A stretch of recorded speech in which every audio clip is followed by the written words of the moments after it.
ఈరోజు ఇన్ని మాటలు మాట్లాడుతున్నారు కదా అధ్యక్ష.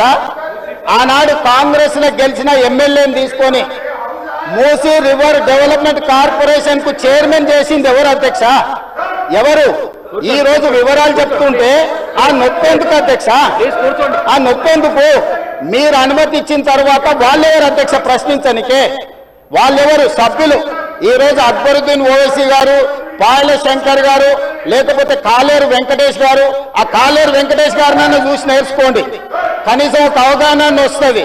స్పష్టంగా నేను అంబర్పేట పోయినప్పుడు చెప్పిండు, 100% అంబర్పేట శాసనసభ నియోజకవర్గంలో మేము మూసీ నది ప్రక్షాళనకు సహకరిస్తాము, మా పేదలకు అందరికీ మంచి ఇండ్లు కట్టించండి, మా ప్రభుత్వ కార్యాలయాలు కట్టించండి, మా ప్రాంతాన్ని అభివృద్ధి చేయండి, నేనే ముందు బాగానే నిలబడి మూసీ నది ప్రక్షాళనకు సహకరిస్తానని అంబర్పేట ఎమ్మెల్యే కాలేరు వెంకటేశ్వర గారు ముందుకు వచ్చి బహిరంగంగా మైక్లో చెప్పిండు.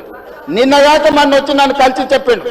ఆ పక్కనే ఉప్పల్ ఎమ్మెల్యే లక్ష్మారెడ్డి గారు వచ్చి కలిసి, సార్ మా ప్రాంతాన్ని అభివృద్ధి చేయండి, మూసీ నదిని ప్రక్షాళన చేయడం ద్వారా మా ప్రాంతానికి ఉపయోగపడుతుంది, మీరు చాలా మంచి పని చేస్తారు, మీరు వేగంగా ముందుకు వెళ్ళండి, మా వైపు నుంచి మీకు ఏం సహకారం కావాలని చెప్పి ఆ శాసనసభలో వచ్చి కలిసిరు అధ్యక్ష.